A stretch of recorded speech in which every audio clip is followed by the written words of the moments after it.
He thinks I don't know what he is, that his claws don't come out when he's angry.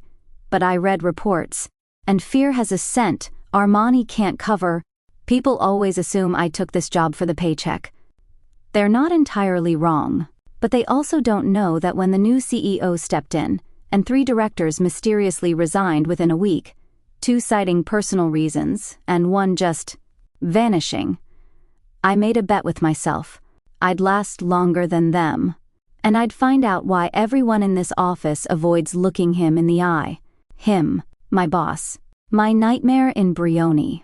He walks like a man who owns the air, stands like the floor should be grateful for his weight, and talks in clipped, low tones that make grown men nod before he's finished a sentence. But I'm not like the others. I don't flinch when he stares. I don't swallow my questions. And I absolutely do not pretend not to notice the shredded file cabinet in sub-level 3. The elevator dings, a soft chime in the too quiet morning. I glance at the time, 7:03 a.m., early, even for me. My phone buzzes. 1 word. Now. No name. Just that. As if my calendar isn't already color-coded to revolve around him, I sigh, grab my tablet and head up to the top floor, where the glass is darker, the air colder and the power thick enough to chew. The executive suite is empty, sterile. Chrome. Black leather. Minimalism that screams, don't get comfortable. I knock once. Enter. Comes the voice. I do, and there he is. 6 foot something. Dark hair slicked back, suit sharp enough to slice. He doesn't look up from the window, where he's staring out over the city like a bored god. Ms. Lee, he says without turning. You're early? I'm punctual, I correct. You're cryptic. He finally turns, and it's that moment I always brace for. His eyes aren't just dark. They're watching, measuring, like he's stripping skin off thoughts. You have the Northern audit, he says. I do. And a few questions, unless you'd rather I make bold assumptions. Try me. I walk forward, dropping the folder onto his glass desk. 3 warehouses reported structural damage during the full moon. I flick to a photo. A metal door, torn open like a sardine can. Raccoons? He smiles. A flash of teeth, not humor. Wind stress. Wind stress doesn't leave claw marks. His eyes narrow slightly. You're not easily intimidated. That's why you hired me. A beat. Careful, Ms. Lee. Curiosity killed the assistant. Then it's a good thing I'm too organized to die. His lip twitches. Amusement? Annoyance? Hard to say. But the air shifts. Suddenly, he's closer. I didn't hear him move, but he's in front of me now, tall and still. His cologne is cedar, and something sharper. And beneath it, just faintly, copper. Like the ghost of blood. I've read your file, he says quietly. Top of your class. Fired from your last job for insubordination. You've worked under tyrants, but never flinched. So tell me. He steps closer. Don't move. What do you think I am? I smile sweetly. A demanding, emotionally repressed control freak with a god complex. He laughs. Not loud, but real. I blink. Did he just laugh? I see, he murmurs. And yet you stay. Curiosity, I say, echoing him. And maybe a touch of masochism. He walks past me, back to the desk, fingers brushing the surface. Then he pauses. Turns back. Dinner, tomorrow. Business, my brow lifts. That's not on your calendar. I just put it there. I suppress a grin. 7 p.m.? Sharp. He sits. Conversation over. I get the message. I walk to the door, but something catches my eye. A corner of the desk. The wood is gouged. 3 parallel lines, deep and jagged. Not made by a pen. Not made by any office tool I know. I trace them with my eyes. He doesn't say a word. He's watching. I push the door open and leave. In the elevator, I exhale for the first time. I've worked for egomaniacs. I've worked for liars. But this man isn't hiding ambition. He's hiding something. Ancient. Primal.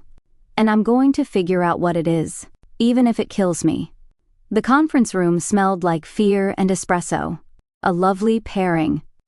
I sat at the head of the glass table, stylus in hand, perfectly poised as 3 regional directors avoided eye contact and each other.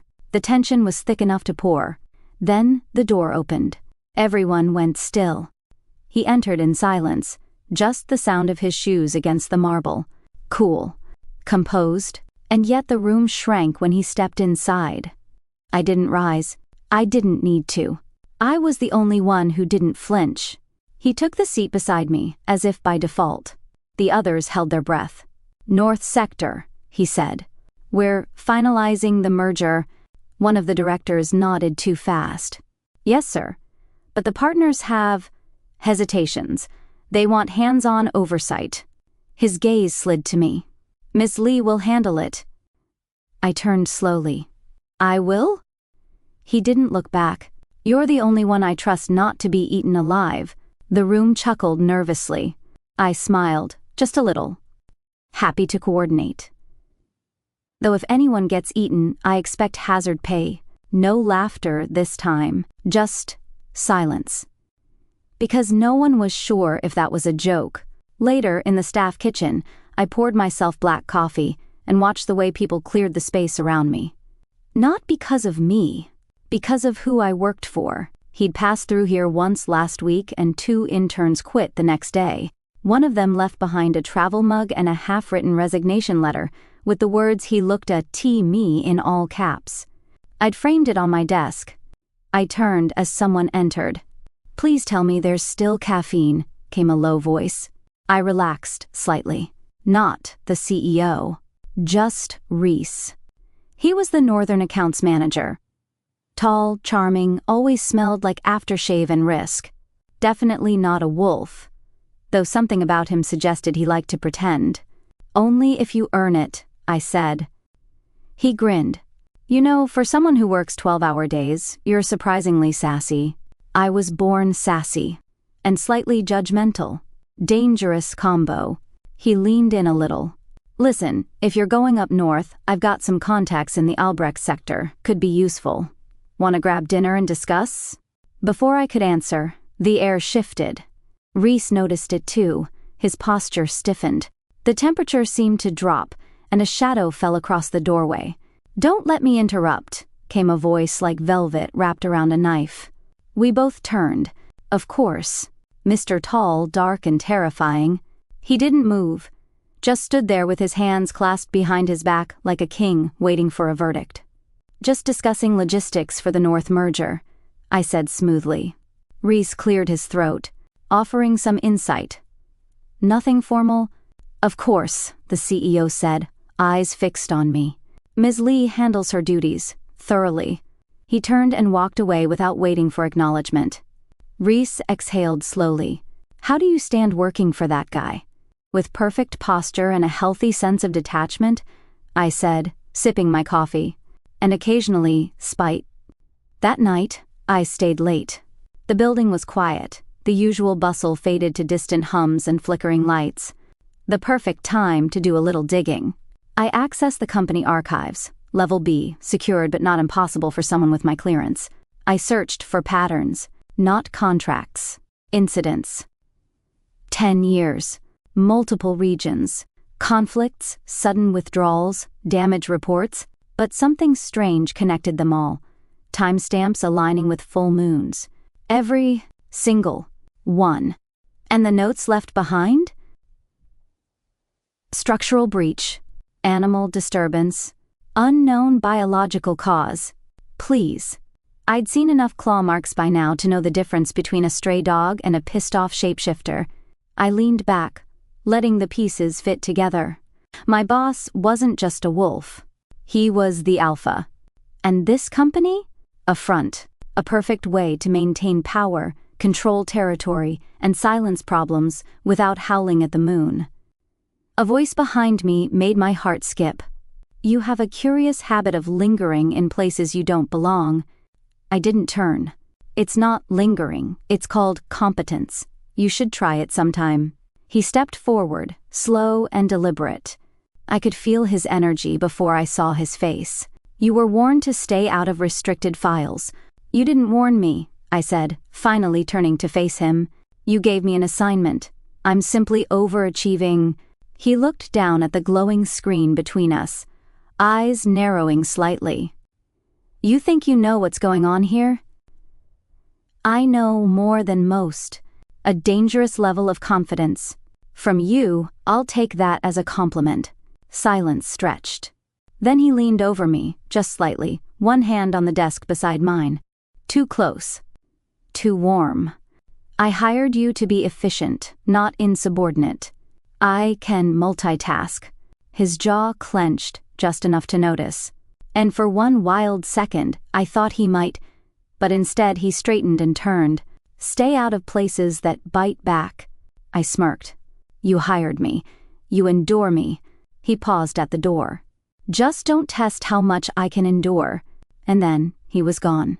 I looked back at the files on the screen. He hadn't stopped me.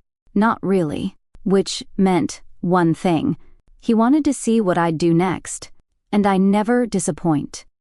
The basement server room wasn't listed on any official blueprint, which of course made it my favorite place. Most employees didn't even know it existed. An unmarked floor below the parking garage, cold as a morgue and just as silent. But I had clearance. I had curiosity. And tonight, I had time. The elevator dinged open. The lights flickered as I stepped out. No music here, no receptionist, no warmth. Just endless gray and the low hum of machines guarding secrets with bad manners. I made my way to the terminal and keyed in the override I shouldn't know. The system hesitated, then blinked to life. I slipped past standard files, past surface-level audits, straight into the encrypted zone. Restricted, alpha.protocol, simin, cute. Arrogant. Obvious. I cracked it in under 3 minutes. And there it was. Biometric profiles. Chain of command charts. Shift reports. Containment logs, not metaphors. Not code. Actual reports. Alpha. Beta. Omega. Lunar cycle behavior logs. Internal conflict resolutions. Full transformation timestamps. I stared at the screen, heart calm, fingers steady. This wasn't corporate warfare. This was a pack, and he was king of it all. Footsteps broke the silence. I froze. They weren't light. They weren't rushed. They stalked. The air changed, heavy, electric. My skin prickled. I didn't turn. Not right away. But then I saw it, in the reflection of the monitor. Eyes. Not brown. Not hazel. Glowing gold. I turned slowly. He stood 10 feet away, breath even, body still. But his shirt sleeves were pushed up, and from his fingertips extended claws.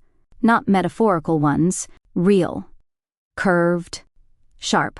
His jaw was clenched, nostrils flared. Muscles taut beneath a silk shirt like a statue trying not to crack.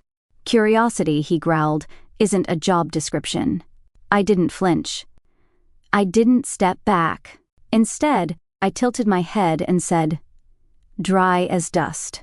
Do you always get this tense when a woman touches your files?" He blinked once. His pupils dilated.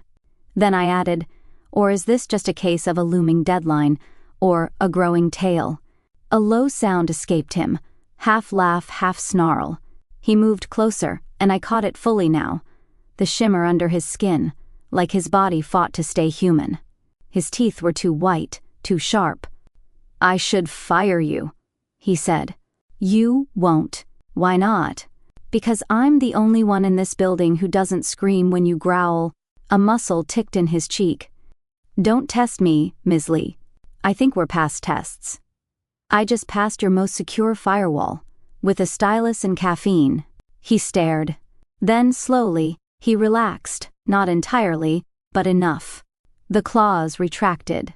The light in his eyes dimmed to something more human. He exhaled. Unbelievable, he muttered. You really don't scare easily. I was raised by lawyers, I said. You're basically a golden retriever in comparison.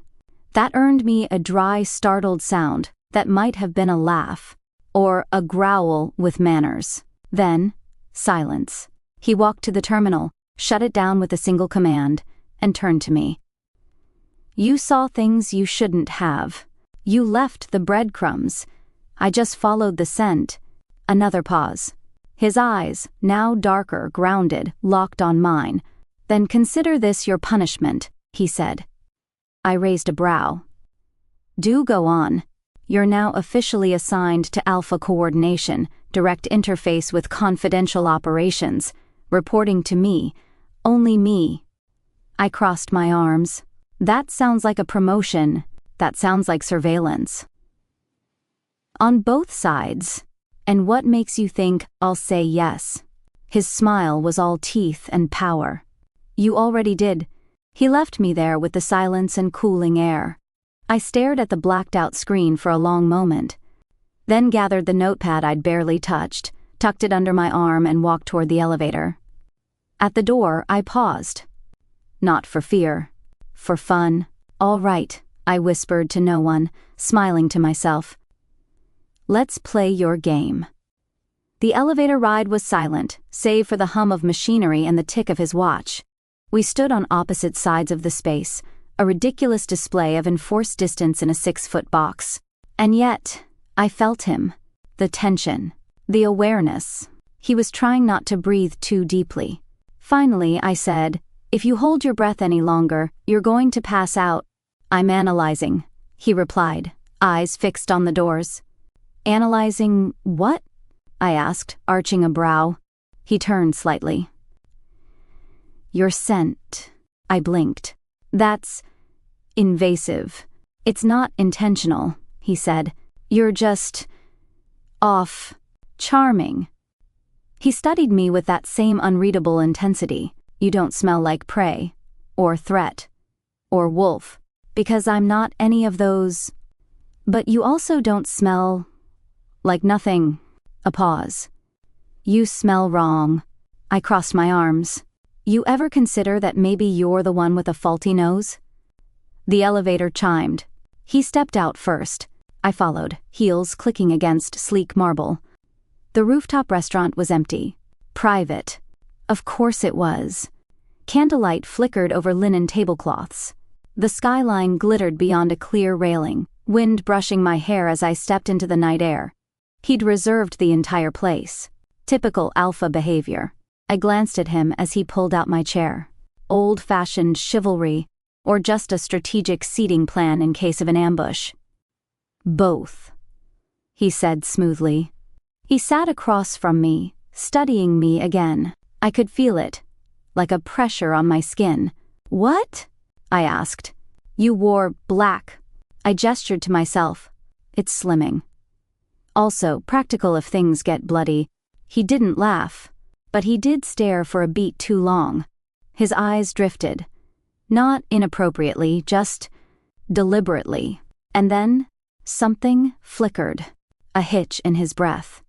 A sudden tension in his jaw, like something under his skin wanted out. I leaned forward. Losing control, boss? He blinked, jaw tightening. I'm fine. Sure you are. I reached for my wine. It's not like you're about to grow fur in front of the lobster bisque. That earned a very faint curve of his mouth. Not quite a smile, but not a snarl either. Dinner passed in clipped conversation. Business updates, regional alliances, strategic shifts. All very neutral. All very not us. But then the plates were cleared. The candles burned lower. And silence settled. He looked at me. Longer this time. I don't know what you are, he said quietly. I already told you, I said. I'm your assistant. No, he said. You're something else. I leaned back. Let me guess. You've interrogated every file, analyzed my blood type, tracked my genetic history. He didn't deny it. I smirked. Still confused? He stood abruptly. "Come with me." I frowned. "Excuse me?" "I want to show you something." Against every sane instinct, I followed. His apartment was pristine. Cold lines, black and white tones. No clutter, no photos, nothing to suggest a life.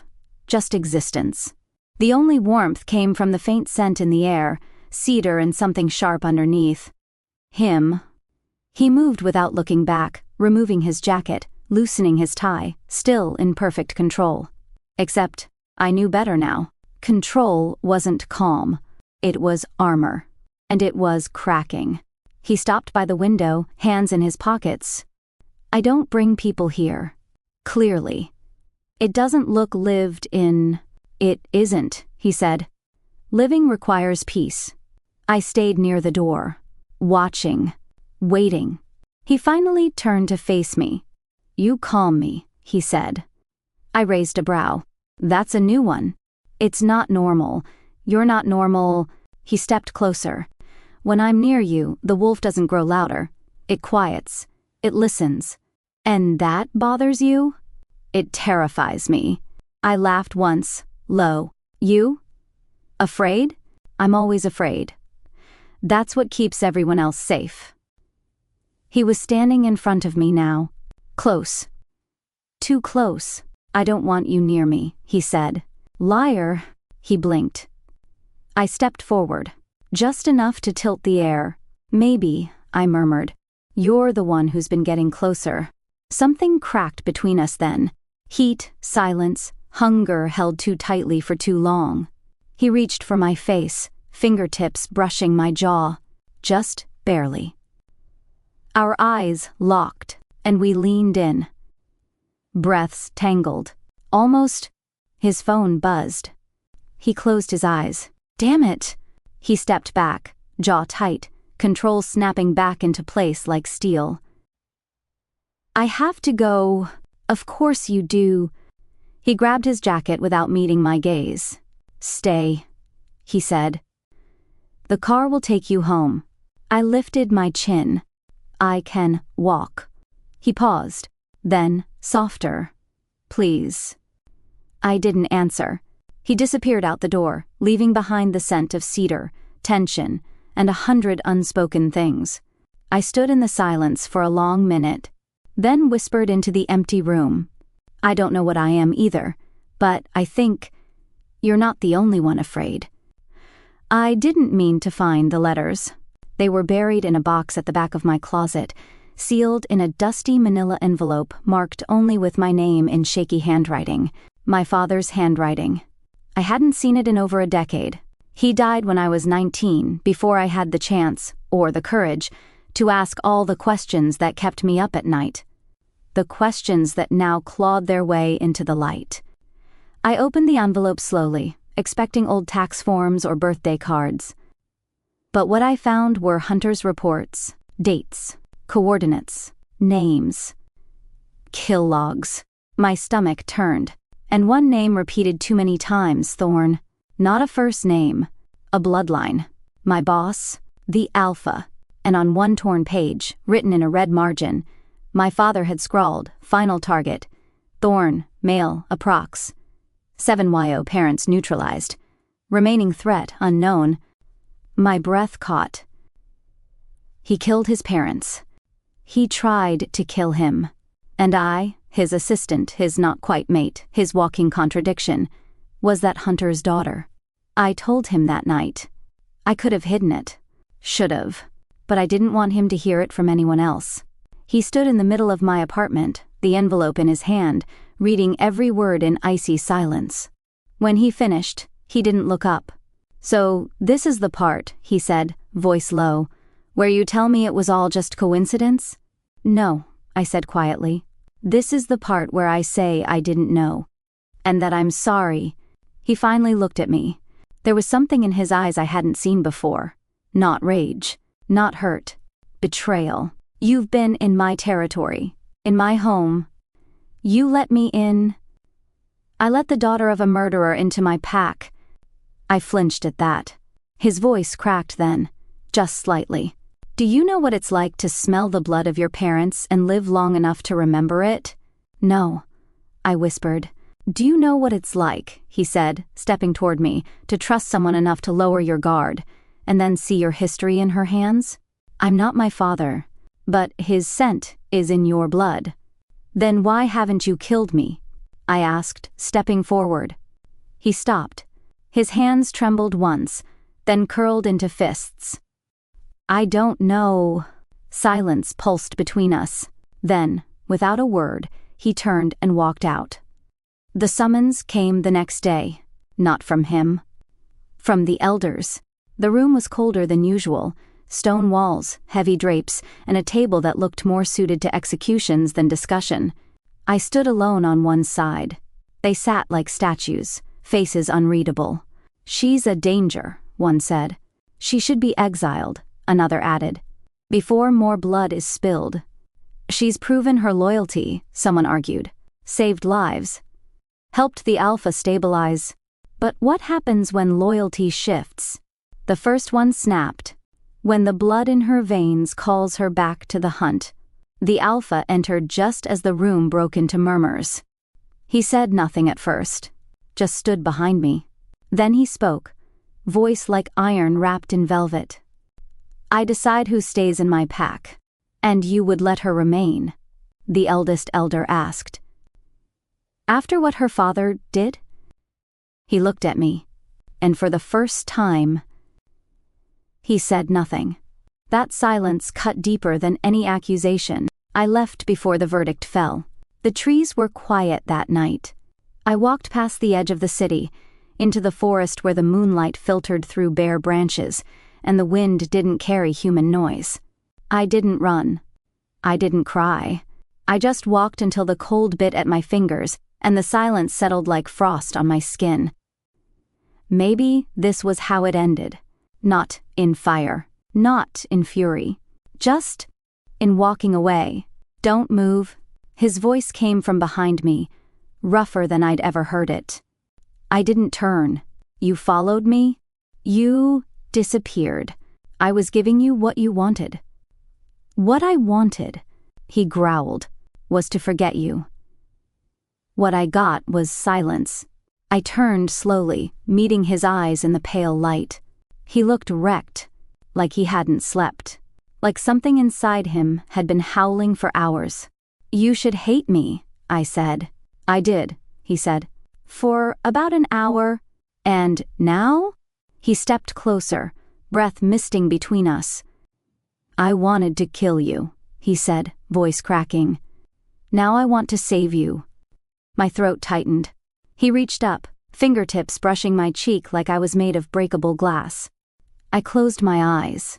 I've spent my whole life running, I whispered. From jobs, from people, from feelings I couldn't name. And now? I opened my eyes. I want to stop running. His lips parted. His eyes softened. And for a moment, the world went still. We didn't kiss.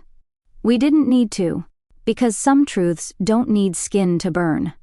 They just need two people to stop lying to themselves, even if only for one cold night in the woods. The sound of breaking bone was never subtle, not in the forest, and definitely not on the training grounds behind the estate.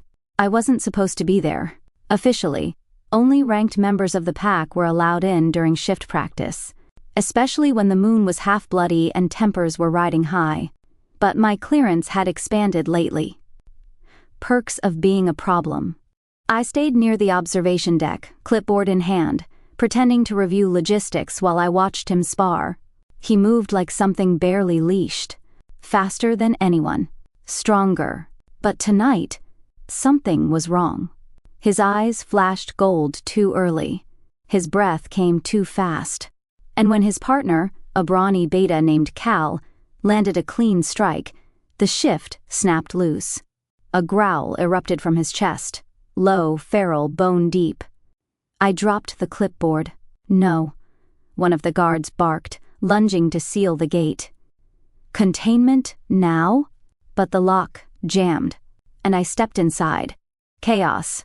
People shouted, some scattered, and he, my alpha, turned to me with eyes no longer human, clawed hands, ripped sleeves, breath ragged and steaming in the cold night. I should have run. I didn't. Instead, I said softly, "Hey." He froze. 1 foot forward, head low, shoulders tensed. "Easy," I said again, hands out. "You're okay?" A snarl curled in his throat. But he didn't move. I stepped closer, slow as gravity.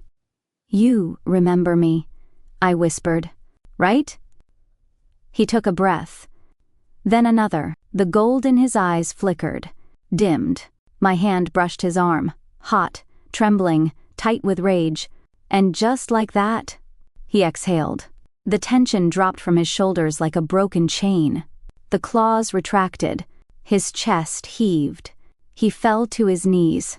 Around us, silence. No one moved. No one breathed. He looked up at me, dazed, pupils returning to normal. "You," he rasped. "What did you?" I crouched in front of him, not touching him now. "I didn't do anything." "You calmed me," he whispered. "I just talked." He looked at my hand like it had magic in it. Maybe it did. Minutes later, the elders arrived. They didn't speak at first. Just stared at me, then at him, then back at me. One finally said, "Bring her below." I didn't like the sound of that. The isolation room felt more like a vault than a prison. Thick concrete reinforced walls, a mirrored window that was definitely a two-way. I sat in the middle of the space, arms crossed, while a healer and 2 enforcers took samples. Blood, saliva, skin cells. I didn't protest, because I knew what they were looking for. After a long silence, an elder entered. A woman with silver hair and the kind of eyes that had seen centuries. "You don't respond to alpha pheromones," she said. "Never have," I replied. "And when faced with an enraged wolf, you didn't scream. You didn't run. You touched him. Also never screamed at spiders." I offered. "Coincidence?" She didn't laugh. "You're zero-coded," she said. "A rare genetic deviation. Humans like you, born without the fear response to our kind, immune to scent-based influence, immune to rage spikes, and something more." She paused. "You don't just resist the bond, you balance it." I blinked. "I'm a werewolf whisperer." "You're a stabilizer," she corrected. "The kind we believed only existed in theory, and the kind this pack hasn't seen in 3 generations. I sat back slowly, letting that sink in. "So I'm not a danger," I said. "No," she said. "You're a possibility." He found me later outside, back on the training grounds. The others kept their distance now. He walked up, still shirtless, his body marked by bruises and claw scratches that were already healing. "You were supposed to stay out," he said. "You were supposed to stay human," I replied. He gave me a tired smile. "You scared me." "Good," I said. "Means we're even." He studied me then, quieter. "They say you're a zero. They make it sound like a glitch. It's not. It's a gift." I tilted my head. "The gift that shouldn't exist." "And yet," he murmured, stepping closer. "You do." There was something fragile in the way he looked at me, like I wasn't just his assistant, or his complication. I was his proof. Proof that monsters could have peace. Proof that instincts could be undone. "I don't understand it," he admitted. "But when I lost control, and you touched me, everything stopped spinning." "Maybe I'm gravity," I said softly. He smiled. I poked his shoulder. "So what now?" I asked. "You make me your emotional support human?" "Not quite. You become something else." He met my gaze. "A partner." "If you'll have that role." I blinked. "In the pack." "In everything." I let the moment hang, then smirked. "So I'm your anti-wolf pill now?" He laughed. Really laughed. "You're my antidote," he said. I didn't say it out loud, but I felt it bloom quietly in my chest. Maybe he was mine too. I should have known it was too quiet. The meeting was supposed to be standard. Logistics, supply routes, personnel shifts, a hush-hush discussion with the Alpha and two of his inner circle, held deep beneath the city in a forgotten part of the metro tunnels.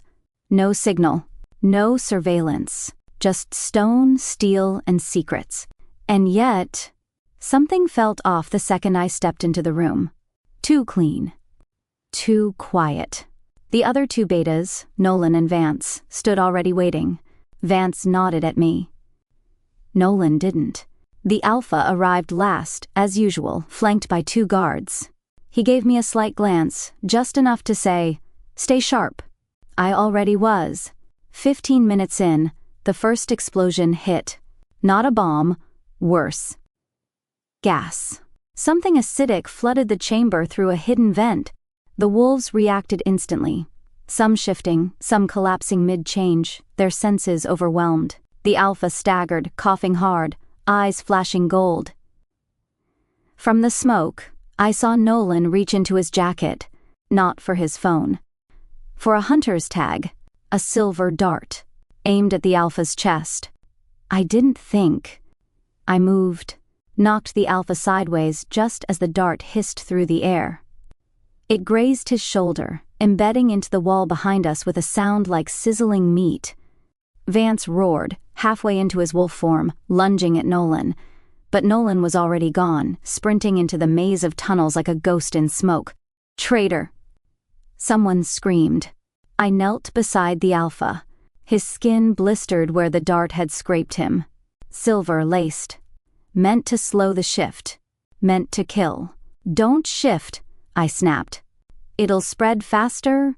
He growled but obeyed, sweat beating at his temple. "Can you walk?" "Not far. I'll drive." The city blurred past in streaks of red and white. I broke every speed limit known to man, hand gripping the wheel, the other occasionally on his pulse. His head rested against the passenger window, breath ragged. "I'm fine," he muttered. "Sure," I said, glancing at the wound. "You're glowing with health and sarcasm." He tried to chuckle. It came out like a groan. I reached a red light and ran it. "You saved me," he said, voice low. "Yeah," I replied. "Weird habit I'm developing." His eyes found me in the dark. "You didn't hesitate. Neither did Nolan," I said. "That's what scares me more." He closed his eyes. I didn't let myself look at him for long. The silver was still in his bloodstream, slowing everything, his healing, his focus, his control, but not his words. "You were right," he said quietly, "about the corruption, about the inside rot. I didn't want to be. And yet, here we are." I got him home just before sunrise. He leaned against me as I helped him into the penthouse. He was heavy but not dead weight, more like something ancient that had finally stopped pretending to be untouchable. I eased him onto the couch. "You should sleep." "I can't. You need to heal." "I don't want to be alone." That stilled me. I looked down at him. His face was pale, eyes shadowed, but he wasn't afraid. Just human. "You don't have to be," I said softly. "Not anymore." He reached for my wrist. Not to grab, just to hold. Ground himself. I've spent so long thinking the monster in me was all I had left. I knelt in front of him, resting my hand on his. "You were never a monster." He looked away. "You were just alone," I whispered. That cracked something open in him. Not loudly, quietly. A breath. A pause. A shiver. "I'm still Alpha," he said. "I still have to be strong. Strength isn't the absence of pain. It's what you do with it." He let his head fall back, staring at the ceiling like it might have answers. "You terrify me," he said. "Why?" "Because I want to trust you, and that makes me vulnerable." I smiled faintly. "Join the club." He laughed. "Just once. But it was real. I don't know what comes next," he admitted. I squeezed his hand. "Then we figure it out." Together, we stayed there like that. long after the city woke. Him, bleeding, but alive. Me, scared, but staying. And in that silence, something unspoken settled between us. Not just loyalty, not just survival, but the beginning of something that neither of us had dared to name. Yet, the council chamber didn't feel as cold this time. Maybe because I wasn't standing on trial. Maybe because, this time, I chose to be here. Or maybe because he was standing beside me, not in front, not above, but beside. The elders murmured among themselves as the Alpha, my Alpha, addressed them. "There will be no more secret trials," he said. "No more fear-based loyalty. We build strength, not through domination, but through choice." That word hung in the air like thunder. Choice. It was sacrilege in some corners of the pack, but in his voice, it sounded like truth. A future. One of the older betas stood. "You're proposing reforms that strip the Alpha of his traditional control." "No," he replied. "I'm proposing reforms that make the Alpha earn it." The room shifted. Whispers, shocks, but no revolt. Not this time. I stayed silent until one elder turned to me. "And what role do you intend to claim, Ms. Lee?" I looked him straight in the eye. Not the assistant. Some chuckled. Some frowned. I stepped forward. "I'm not here to undermine your traditions, but I won't be a shadow either. I've earned my place. Not by blood, not by scent, but by choice. And I'm choosing to stay." Silence. And then, one by one, heads nodded. Not all, but enough. He looked at me. No smile, just warmth, deep and quiet. The office had changed. Subtle things, doors unlocked, glass walls replaced with open ones, hierarchy boards replaced by team spaces. The receptionist no longer whispered when someone said, "Alpha." They just smiled and said, "He's expecting you." I walked past my old desk, empty now, and into his office. He was waiting. 2 cups of coffee already on the table. Mine was black with no sugar. He remembered. "You're late," he said. "You're lucky I showed up at all." He leaned back in his chair, studying me. "I miss pretending to terrify you." "You never terrified me," I said, sitting. "Just mildly annoyed me. Regularly. Progress." We sipped in silence for a moment. No tension. No secrets. Just us. He finally spoke. "I rescinded your old job title." I raised a brow. "Oh?" "Because I had something better in mind." He slid a folder across the desk. Inside, CO Strategic Director, Pack Development and Corporate Integration. "Catchy," I said. "You'll still be overworked and underappreciated." I smiled. "Perfect." The sun was rising when we stepped onto the roof. Same skyline. Same wind. But something felt different now. I walked to the edge and let the early morning air brush against my face. He stood a few feet behind me, hands in his pockets. "You could have run," he said. "I almost did. Why didn't you?" I turned to him. "Because I realized something. I've spent my whole life being efficient, controlled, detached, and still I never felt safe." "Not really." I stepped closer. "But with you. Even in the chaos, I did." He didn't speak right away. Then he whispered, "I've spent years building walls so no one could see what I really was. And now..." He met my gaze. "Now I want to be seen." A beat of silence. Then, finally, he reached for my hand. "You smell like freedom," he said. I smiled. "And you smell like someone who finally learned how to breathe." We stood there, hand in hand, as the light spilled over the city. Not Alpha and assistant, not human and wolf, just 2 people who chose to stay. And for the first time, didn't have to run.